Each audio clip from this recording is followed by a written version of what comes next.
큰 은혜 받으시기 바랍니다. 오늘 하나님께서 저희들에게 주신 말씀, 구약 성경 시편 16편 말씀을 통해 흔들리지 않는 신앙이라는 제목으로 말씀을 선포하겠습니다. 오늘 경배드리는 부산 범정교회 모든 성도들이 어떤 일이 일어나도 흔들리지 않는 신앙으로 사명을 감당하며 하나님께 영광 돌리게 되시기를 주님의 이름으로 축원합니다. 여러분, 지지난주 5일 밤에 울산에서 시작된 지진 혹시 느껴보았습니까? 저희 교회에 물어보니까 한 반 정도는 느꼈고 반은 못 느꼈다 그러더라고요. 반은 도대체 뭐 했는지 모르겠습니다. 저희 교회 권사님께서 손녀를 돌보시는데 이 손녀가 유치원을 갔다 와서 저녁에 부모님 오기 전까지는 그 집에서 지내는 거예요. 근데 밤늦은 시간이 되어졌는데 8시 33분, 우리 부산에는 한 34분경에 그게 느껴졌는데 아이가 그걸 느꼈어요. 그러니 할머니 지진이야 하더만 어서 책상 밑으로 숨어요. 참 아이들이 교육을 참 잘 받았죠. 우리 가까이에 우리 시찰의 성恩교회 박진성 목사님께서는 지진을 느끼고 부부가 동시에 밖으로 뛰쳐나왔다고 그래요. 나와보니까 아무도 없더랍니다.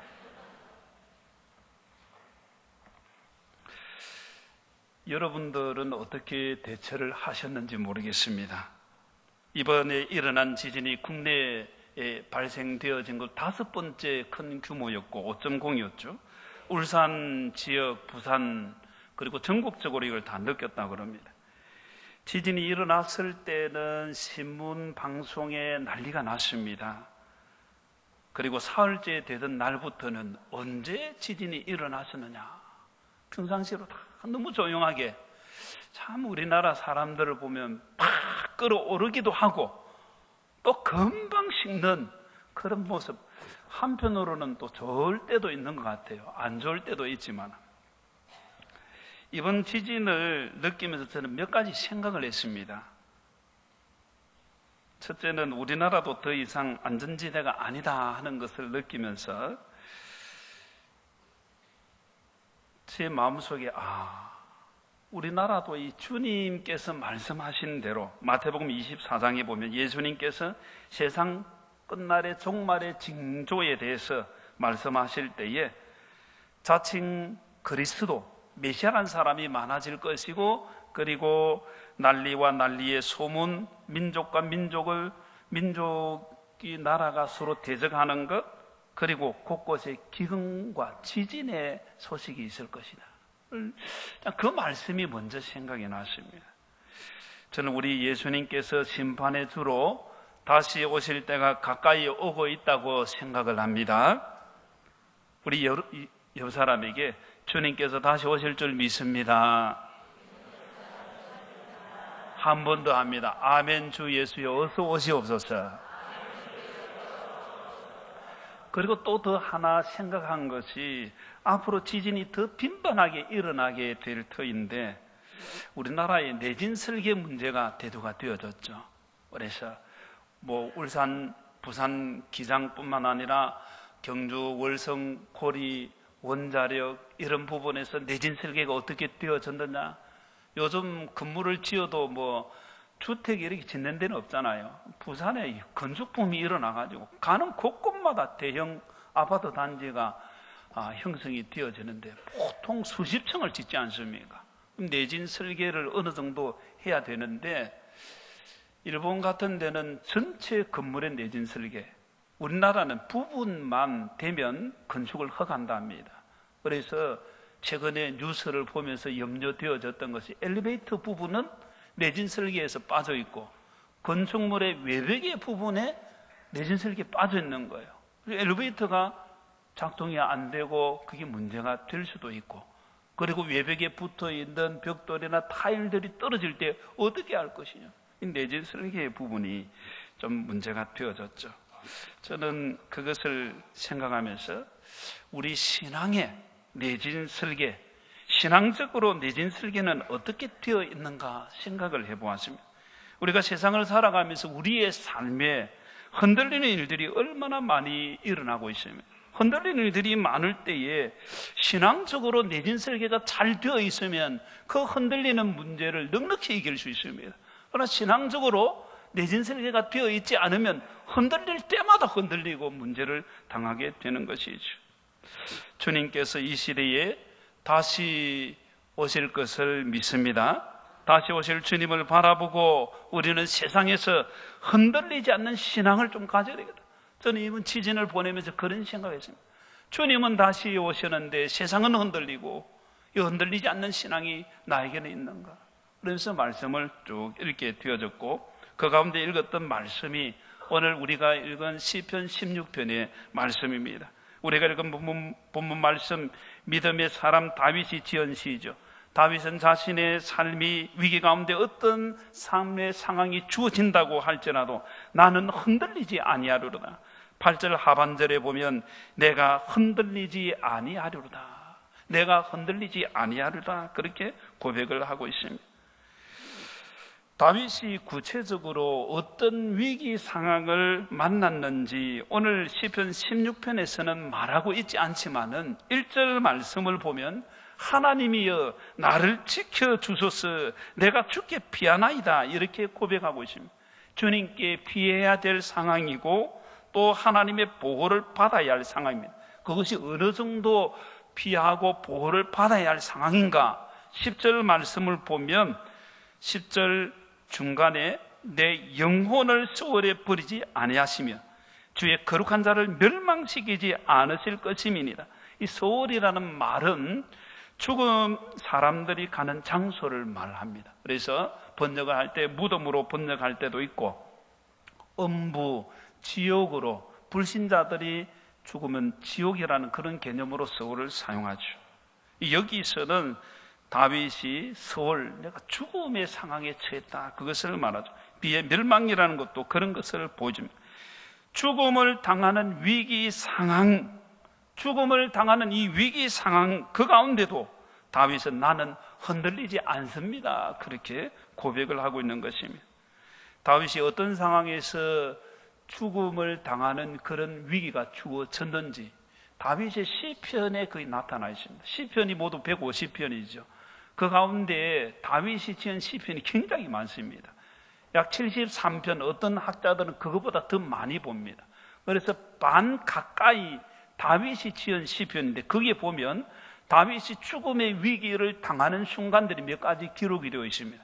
제일 많이 기록이 되어 있는 것이 다윗을 죽이려는 원수들의 공격입니다. 이들이 죽이려고 할 때 다윗은 흔들리는 그런 상황 속에서 나는 흔들리지 않는다 그렇게 고백하죠. 다윗을 죽이려고 하는 세력, 이웃나라 대적인 블레셋의 군사들이 다윗을 죽이려고 한 그것 외에도 다윗이 첫째 이스라엘의 왕 사울의 사이가 되어서 전쟁터에서 승리하고 돌아옴으로 인해서 백성들이 노래를 부르죠. 사울이 죽인 자는 천천히요 다윗이 죽인 자는 만만이로다. 이 소리를 듣고 사울이 돌아가서 다윗을 죽이려고 창을 던지고 칼을 들어서 다윗을 잡으러 다녔습니다. 10년이 넘는 세월을 그는 도망을 다녔고 죽음의 골짜기를 지났습니다. 그리고 다윗은 자신의 아들 압살롬이 보반을 했지 않습니까?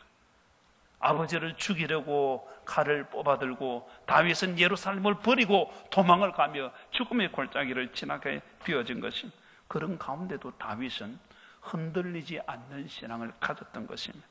그리고 다윗이 언제 그가 죽음의 위기를 맞이하고 흔들릴 그런 상황이 벌어졌는가? 그것은 시편 30편 2절에 보면 질병으로 죽어가는 그런 상황의 표현이 있습니다.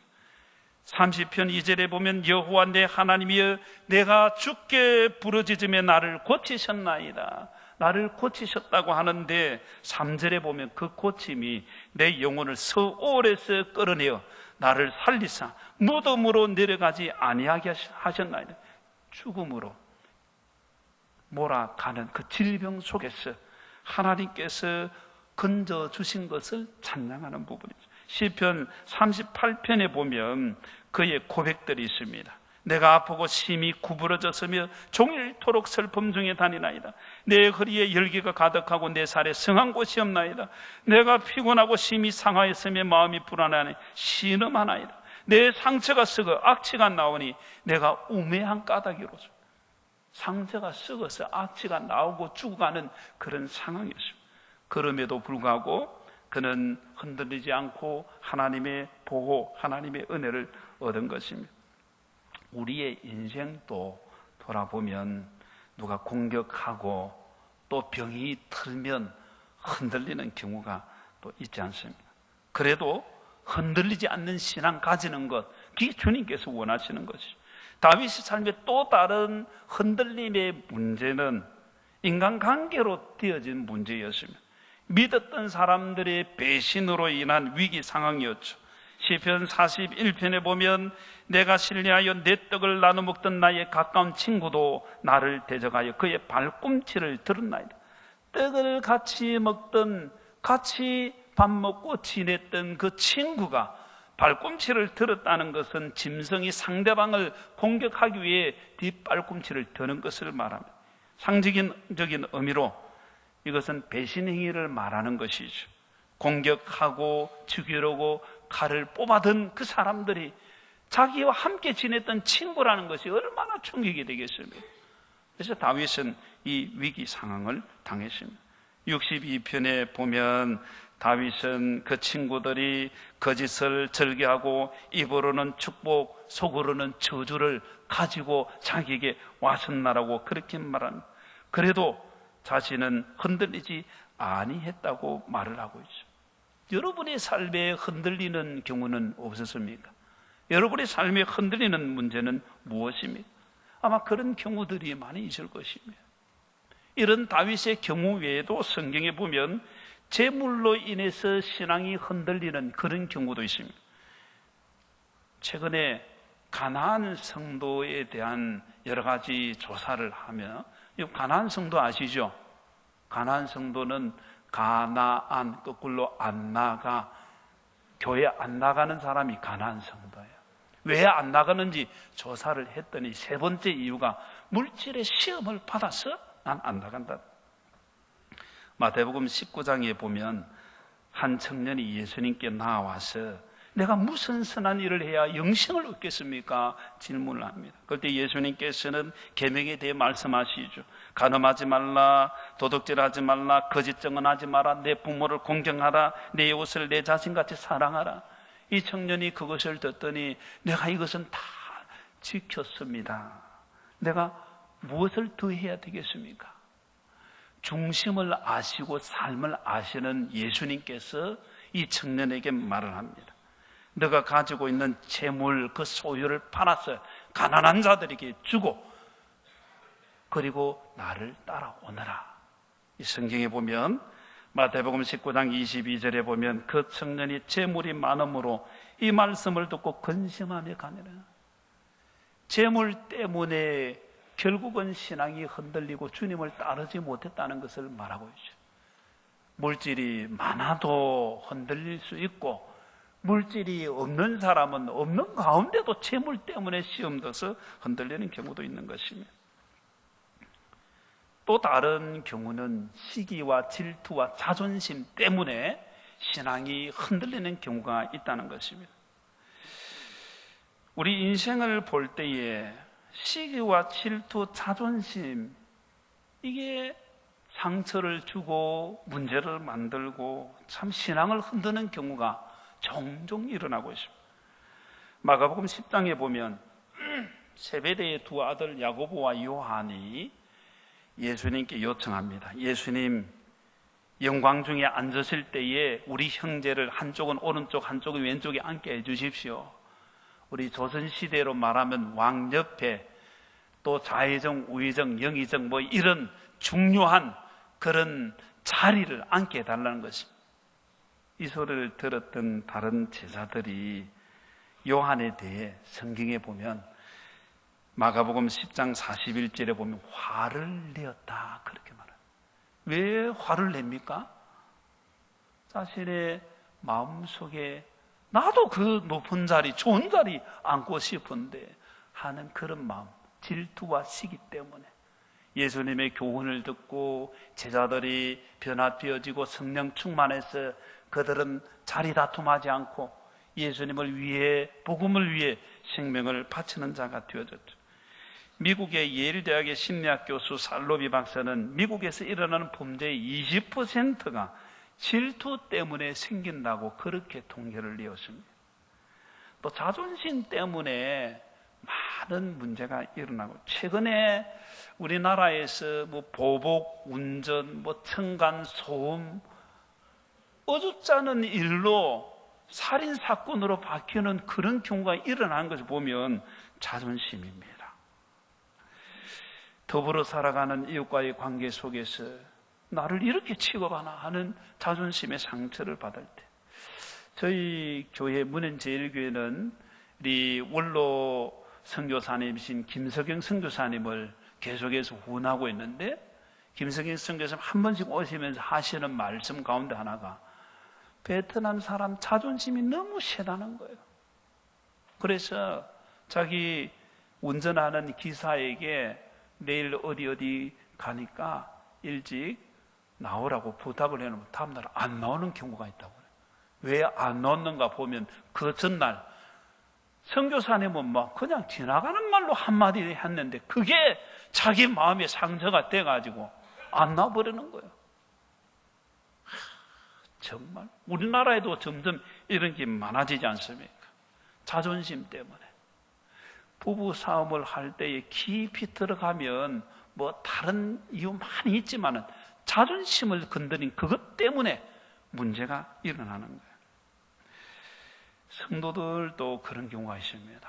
봉사 잘 하고 있는데 나는 열심히 했는데 그걸 못 알아주고 한마디 지나가는 말로 하면 참 그런 경우가 있어요. 제가 경험한 것 가운데 하나는 세 가족이 와서 헌금을 했습니다. 근데 헌금을 할 때에 자기 봉투를 찾다 보니 못 찾은 거예요. 그래 다른 분이 그걸 보고 하나님 앞에서 헌금하면 되지. 그 봉투가 뭐 필요하노? 맞는 말입니까? 틀린 말입니까? 맞는 말이잖아요. 그게 틀린 말이 아니에요. 그런데 세 가족은 자기 것을 찾고 있는 상황이었습니다. 그게 이 말이 맞는데도 그때는 제가 도와주겠습니다. 배려라는 게 좀 필요했다고 한다면 상처가 덜 되었을 것인데 그런 일들이 있더란 말이죠. 봉사 열심히 하고 한 소리 들으면 그 자존심 때문에 신앙이 흔들리는 그런 경우가 있습니다. 우리 부산 범정교회는 그런 사람 아무도 없는 줄 믿습니다. 저쪽 교회 가니까 있더라고요.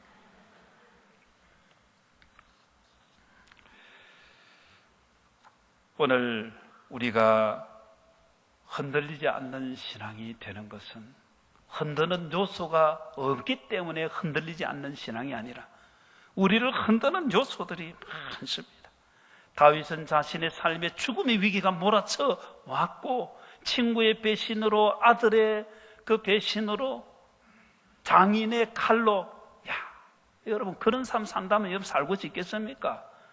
여기 우리 사위들 한번 손 들어보세요. 여기 부산 범정교회 사위가 아무도 없네 보니까. 우리 교회는 사위가 반인데 장인이 두고 보자 하고 이렇게 늘 꼬라보면 그 집에 가고 싶겠습니까? 우리 강 목사님만 가겠다네. 씩 웃는 거 본.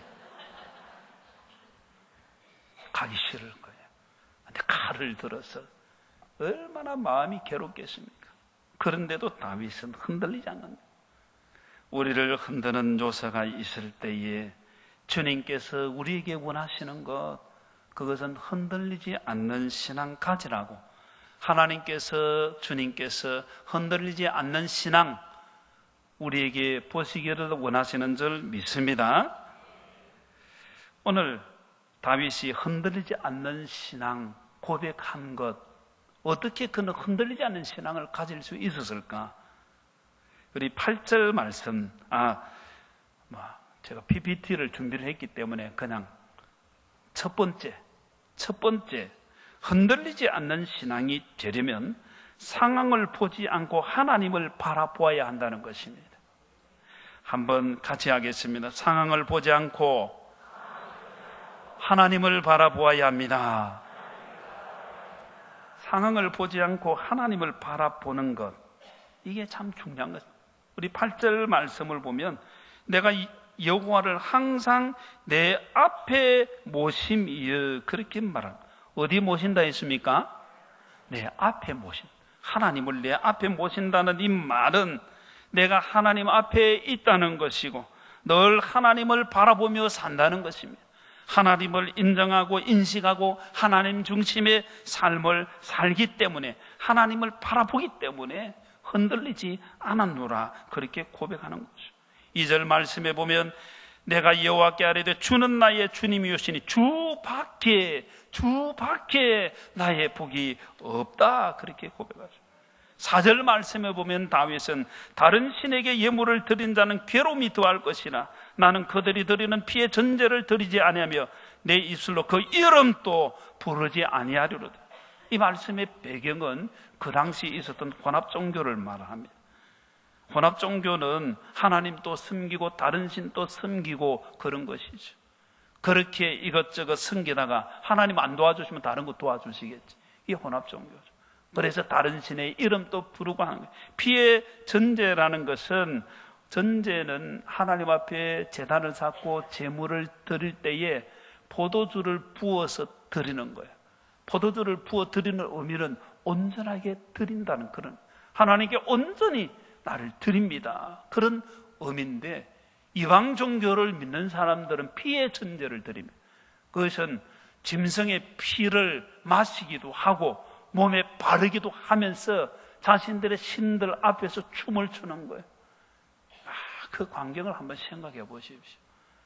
여러분, 지난번에 서울 광장에 있었던 그 동성애자들 춤추는 모습, 그거 한번 보았습니까? 올해는 그래도 조금 약했는데 작년에는 자기들은 뭐 사랑이고 너무 좋고 노래고 하지만은 그 보면 광란입니다. 광란. 우상 숭배자들이 하는 행위가 그런 광란이에요. 피의 전제를 드리는 이걸 다윗은 난 하지 않겠다, 내 입술로 그 이름도 부르지 않겠다, 이 말은 나는 하나님만 의지합니다, 그런 의미죠. 하나님만 의지해야 될 줄로 믿습니다. 하나님만 의지할 때에 흔들리지 않게 되는 것이죠. 마가복음 4장 말씀에 보면 예수님께서 제자들과 함께 갈릴리 바다를 지나가십니다. 예수님께서는 피곤하셔서 배 고물에서, 고물이라는 건 배 뒤편을 말합니다. 베개를 베고 주무십니다.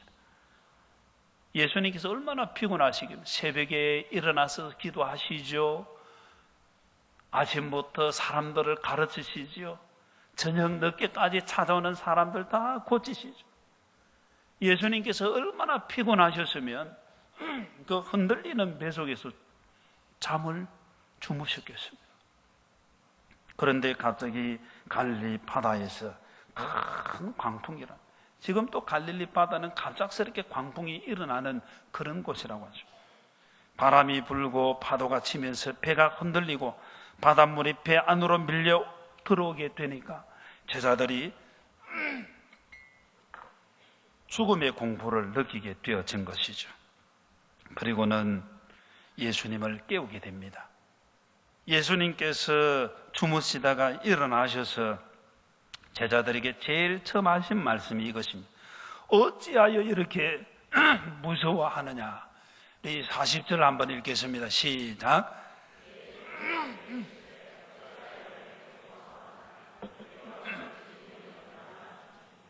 아멘. 예수님께서 제자들에게 하신 말씀이 어찌하여 이렇게 무서워하느냐. 너희가 믿음이 있느냐. 무슨 말이겠습니까? 파도가 치고 배에 물이 들어오고 그래서 배가 침몰해서 죽어갈 상황이 되었다고 생각하는 것, 인간적으로 보면 당연한 것입니다.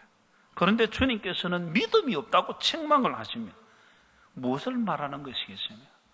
어떤 상황이 되어도 예수님께서 주무시는 그 모습을 제자들이 보았어야 하는데 제자들이 그것을 보지 못한 것입니다. 예수님 주무시는 모습을 보고 능력의 주님께서 주무시니 아직은 괜찮구나 하고 기다렸어야 하는데 주님께서 일어나셔서 무언가 하시기를 기다렸어야 했는데 제자들은 죽음의 공포 속에서 예수님을 깨운 것입니다.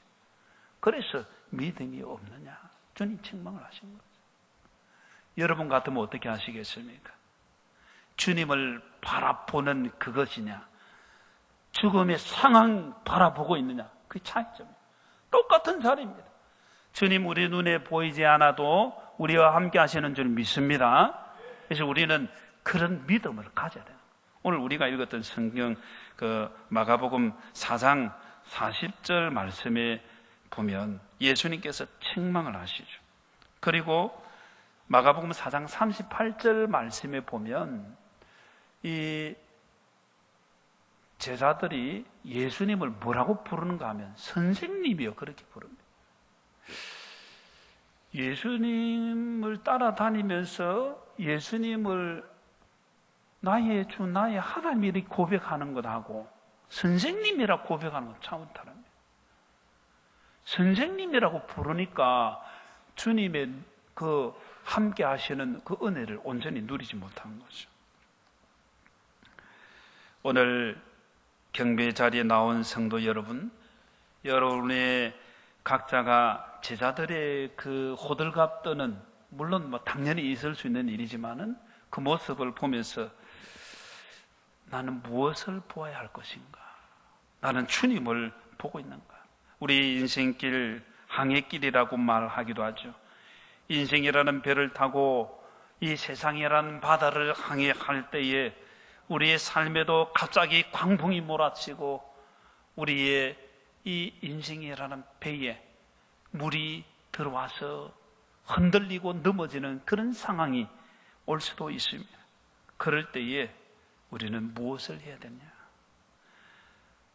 그럴 때에도 상황을 보지 않고 주님을 보아야 할 줄로 믿습니다.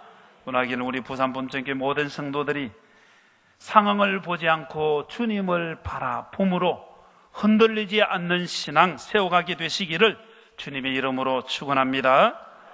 마지막으로 흔들리지 않는 신앙이 되려면 우리 자신의 생각과 방법은 죽고 오직 전능하신 하나님을 신뢰해야 한다는 것입니다. 우리 한번 같이 이야기했습니다. 우리 자신의 생각과 방법은 죽고 오직 전능하신 하나님을 신뢰해야 합니다. 8절 말씀을 보면 다윗은 내가 여호와를 항상 내 앞에 모심이여 그가 나의 오른쪽에 계심으로 내가 흔들리지 아니하리라. 이 오른쪽의 의미는 능력을 의미합니다. 능력이 하나님께서 나와 함께 하시니 나는 흔들리지 않습니다. 그래서 9절 이하에 보면 마음이 기쁘고 영도 즐거워하며 육체도 안전히 살게 된다고 찬양하고 있죠. 하나님께서 자신에게 생명의 길을 보여주셔서 충만한 기쁨과 영원한 즐거움을 누리게 된다고 찬양하고 있습니다. 9절 말씀에 보면 나의 마음이 기쁘고 마음도 기쁘고 영도 즐겁고 육체도 안전히 살게 하나님께서 그렇게 하신다는 거죠. 흔들리지 않는 신앙이 되려면 하나님만을 바라보고 하나님의 능력을 신뢰해야 될 줄로 믿습니다. 로마서 4장에 보면 믿음의 조상이라 불리는 아브라함의 신앙이 기록이 되어 있습니다. 로마서 4장 18절 이하에 보면 아브라함이 반할 수 없는 중에 바라고 믿었다고 되어 있습니다. 그리고 19절에 보면 그가 백세나 되어 자기 몸이 죽은 것 같고 사라의 태가 죽은 것 같음을 알고도 믿음이 약하여지지 아니했다고 말하고 있습니다. 아브라함의 신앙이 좋은 신앙입니까? 좋지 못한 신앙입니까? 대답을 하세요. 좋은 신앙입니까? 좋지 못한 신앙입니까? 좋은 신앙이죠. 그래서 우리는 믿음의 조상이라 그렇게 말하는데 아브라함의 신앙이 처음부터 이렇게 좋은 신앙으로 자리 잡은 건 아니라는 것입니다. 이 19절 말씀, 그가 백세나 되어 자기 몸이 죽은 것 같고 사라의 태가 죽은 것 같으면 알고도 그렇게 되어 있잖아요. 근데 창세기 16장을 보면 사레가 어느 날 아브라함에게 이야기를 합니다. 나는 이제 더 이상 아이를 낳을 수 없으니 내 여종 하갈을 데리고 당신이 잠을 자시오. 하나님께서 아마 나는 이미 못 낳으니까, 나는 여성으로 죽었으니까 이제 당신의 그 후손을 여종 하갈을 통해서 하나님께서 그렇게 세워 가시리라 생각합니다. 그래서 하갈 데리고 자라니까 열여자 마다할 남자 없다는 것, 세상 사람은 그렇죠. 근데 아브라함도 후손을 그렇게 낳아야 되겠다, 그 생각을 했겠죠. 그리고는 동의하고 잠을 자고 그리고는 아들을 낳게 되어졌습니다. 창세기 16장 11절에 보면 그 아들을 이스마일이라고 합니다. 이스마일이 누굽니까? 지금 이슬람족의 조상을 이스마일로 일반적으로 보지 않습니다. 12절 말씀에 보면 이스마일에 대해서 이렇게 말합니다. 그가 사람 중에 들나귀 같이 되리니 그의 손이 모든 사람을 치겠고 모든 사람의 손이 그를 칠지며 그가 모든 형제와 대항해서 살리라. 사람을 치고 대항하고 전쟁의 상황, 죽음의 상황이 벌어지는 건 아닙니까? 지금 세계에서 일어나는 테러와 죽음의 공포들, 그 많은 것들이 이슬람 국가, IS가 이슬람 국가거든요. 이슬람 국가가 일으키고 있습니다. 이 분쟁과 혼란, 테러와 죽음의 공포, 그것이 어디서 기인하고 있는가? 많은 성경학자들은 이 아브라함이 하갈을 통해 낳은 이스마엘을 통해서 되어졌다고 그렇게 보고 있는 것입니다. 우리가 한번 생각해 볼 부분이 있습니다. 아브라함이 사라의 생각을 따르고 자신도 동의하고 하나님의 약속을 자기 식으로 해석을 했습니다. 내 생각이 들어가고 내 경험이 들어가고 내 방법이 들어가고 내 식으로 해석해서 그렇게 일을 처리하니까 결국은 문제가 생기더라는 것입니다. 참 중요한 것입니다. 저는 요즘 갈라디아서 2장 20절 말씀을 묵상하면서 참 은혜를 받습니다. 내가 그리스도와 함께 십자가에 못 박혔나니 그런즉 이제는 내가 산 것이 아니요 내 안에서 그리스도께서 사신 것이라. 내가 죽는다는 이 의미를 요즘 저는 정말로 내가 죽어야 되는 거야. 가정에서, 교회에서 내가 죽어야 그리스도께서 사시는 것이, 내 생각이 들어가고 내 방법, 내 고집, 내 경험, 내 것이 자꾸 나타나니까 이게 문제가 있다는 거예요. 가정에서 다툼이 왜 일어납니까? 내 생각. 교회 안에서 분쟁도 보면 내 생각이에요.